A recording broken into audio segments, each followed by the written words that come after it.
Hello guys, and welcome to another one of my Fortnite videos. In this video here, we're gonna be looking into Miss Bunny Penny, a reward from the Three Husketeers, part of the Spring It On event, and this is how she looks in all of her might and glory.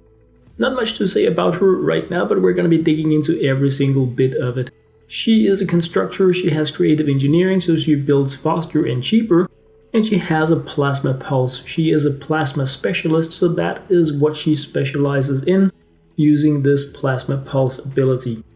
Besides that, she has the base that connects 3 segments, and while she is there, she can do some good stuff depending on how she is upgraded. She regenerates energy faster, and she has a faster cooldown on the plasma pulse, and she has the really cool kinetic overload ability that we see from constructors when they attack with this melee weapons. She has power pulse, like more damage. Plasma pulse kills, causes the shield to regenerate faster, and of course she has the full rush ability. She also has the now updated recycling ability that gives her materials for having things within the base. All the construction things, if they are upgraded, they now give more. And again, increased rate of plasma pulse, and she attacks and moves faster, crits more when she is fighting within the base. And we're upgrading her, and this here is what she gets. A backpack with I don't know what to say about it really, but it is of course Easter themed, and I am going all in with her because of her tactical squad bonus. Plasma grenades, that is what I was really hyped about testing out with my Master Grenadier. Is it worth it for me to have these additional percentages of energy damage on top of my grenades when I'm using her instead of what I already have, where I have stun grenades?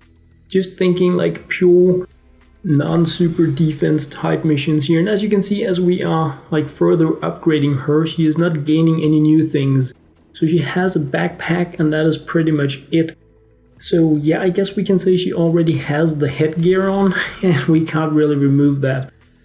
The thing that was a bit disappointing for me was that the main thing I was interested in with her was the plasma grenades, and my ability damage here, the 8%, does not increase. So even though I have powered her up to level 50, power level 130, and I'm checking her out different places, it stays at 8%.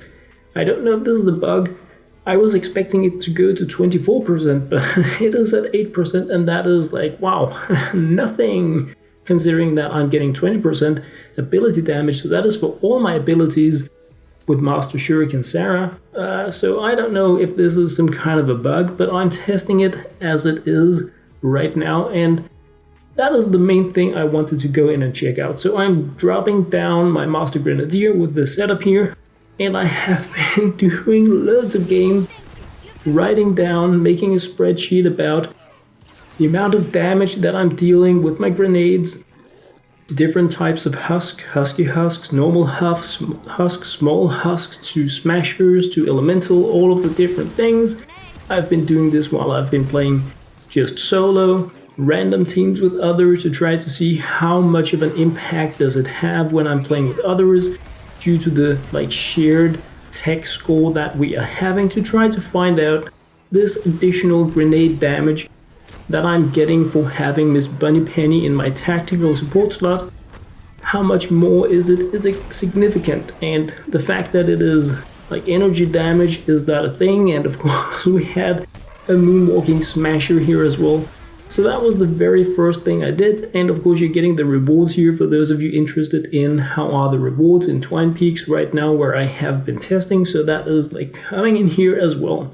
So after the first test with her, I went back to my normal setup. Again, this is for going casual gaming with grenades everywhere. So if you have a large base and you want to be protecting against sploders, this may not be your ideal setup, but for mindless grind gaming, this here is my preferred setup. And the thing that I really like about having the stun grenades is that I have the mist monsters standing still, so they take a guaranteed additional damage from this lingering field, and I can shoot them, or I can run away to seek cover, or jump in with my shockwave, fire up my going commando while they are stunned.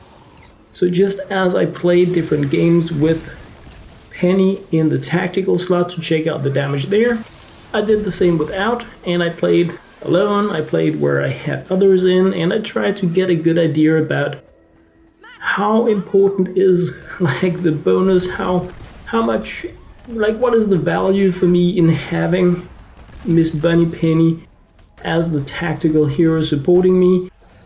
And to be honest guys, it was junk. Like really completely insignificant junk. The amount of change to my damage in the grenades was much more affected by the team I was playing in than it was by that option. So it is for me a completely useless tactical option, especially because it doesn't scale. So after having tested out how she works out as a tactical supporter for my Master Grenadier, I wanted to try to play with her. Had a few different games, and my main testing really is playing in Atlas missions, because that is where I have a lot of freedom and a lot of time to test while still completing missions, and I like completing stuff. Of course, I also went in to just do some random things, but I actually got the most interesting things that I wanted to share with you from my Build a Radar mission, so that was like super cool at the same time. She can of course use a firearm, she can shoot, she can use all sorts of different weapons. I'm using my Super Shredder with her here that I just got today, and it works out like a charm, so that was a good thing. The ideal weapon for her, I feel like for melee, and like this one got scared, like woohoo, there is a bunny standing there with a Super Shredder headshotting me. I'm going away, like no more. I have seen everything now, I can go back to Husk Heaven. That was just too much for him, but besides that, really cool to try to fool around with her with the different abilities. And here you can see the base in effect with the recycling. I'm getting 6 stone just for this small tower here per minute, just for having the base there, and while it is doing that, it is regenerating, and like it's a cool setup.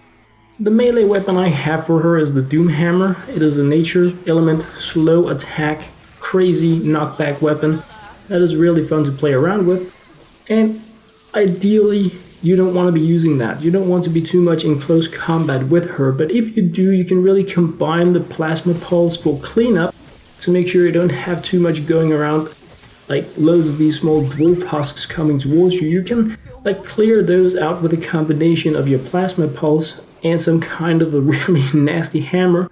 Ideally, I would say some kind of a socket or a crowbar, like Cybersorger has been telling me quite a few times. I need Mr. Red, but I don't have Mr. Red, so I'm really down about that.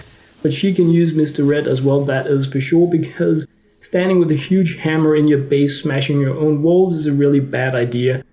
But if you have hardware melee weapon, then that is like ideal for her. So I tried to test her out with different weapons, and the best weapon I had for her really was this Doomhammer, and it was pretty fun to fool around with.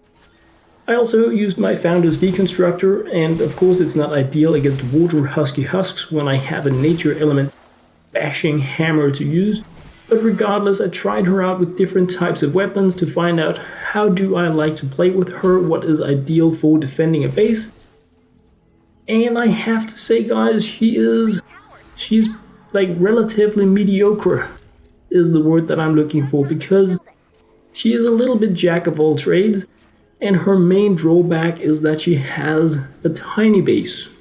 She has a base that extends 3 segments, meaning that it can go like 3 squares away from where the base is.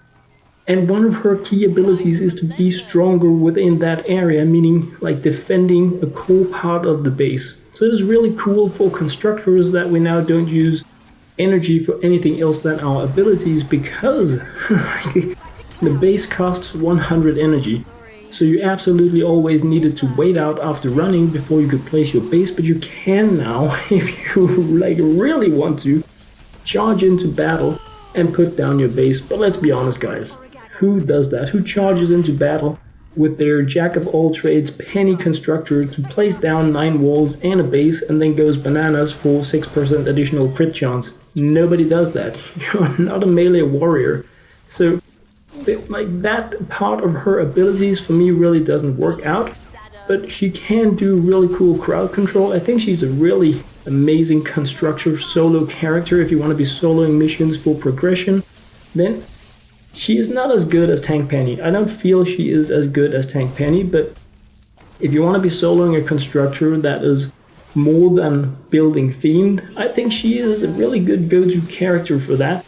She's not a character that I would recommend people like really focus in on for progression.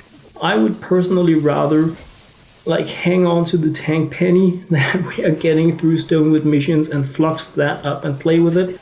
But if you don't want to be doing that, or you don't want to be waiting a month for the legendary flux materials, or like you really want the recycling mechanic, that is pretty cool. And with the Survive the Storm missions we're having in the game, the scavenger missions, it may be really cool to have a constructor that has this recycling. So it is definitely not a bad hero. Like, she can take a bit of a beating. It's a constructor. She has high health, and that is another thing that I was interested in regards to using her as a tactical for my Master Grenadier, is that constructors provide a great deal of shield and health for the characters they are supporting. So that was another good thing that I wanted to like take into consideration. But I have to admit, all in all, guys, yeah, Miss Bunny Penny, I mean, the idea is cute. It's Penny. I love Penny, like completely crazy.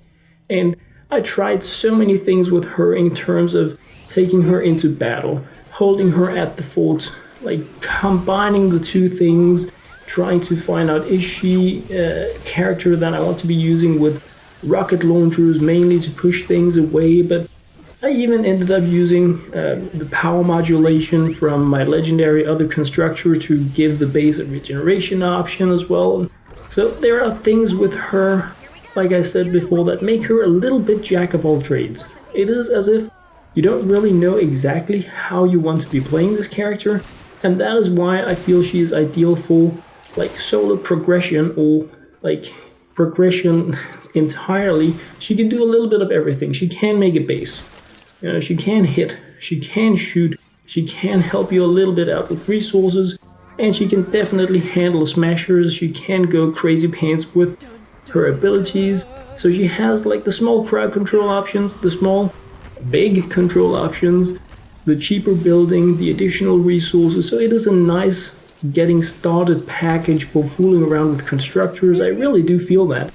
But I do also feel that this is probably going to be the only time that I will have played with her and really tried to play with her, because I have so many other constructors that are much more specialized. And when I play in the endgame, I need a role where I know the character that I'm playing is really good at playing that role, so that I know how can I support the team so that we can complete the mission that we're in. If I'm going somewhere I can easily solo, if it isn't hard, I'll just take my Master Grenadier, go like grenades all over the place. Or you could do the same with, like, if you have Urban Assault Headhunter, Skull Trooper Jonesy, many other soldiers or ninjas, you could just go crazy. So if I want to be pulling out a constructor, I need to know how I can benefit the team, how I can like really play my role efficiently, and I don't feel this character really offers that option. So like, to summarize things, that was my review of her, and this here is how my testing really ended. But because I don't have much more I could show you from other games, but to be honest guys, this pretty much sums it up. She's a jack of all trades. I feel that she's fun, she's cute, but she's not really worth focusing too much on. That was what I had to share about Miss Penny Bunny. I hope you enjoyed. As always, thank you very much for watching.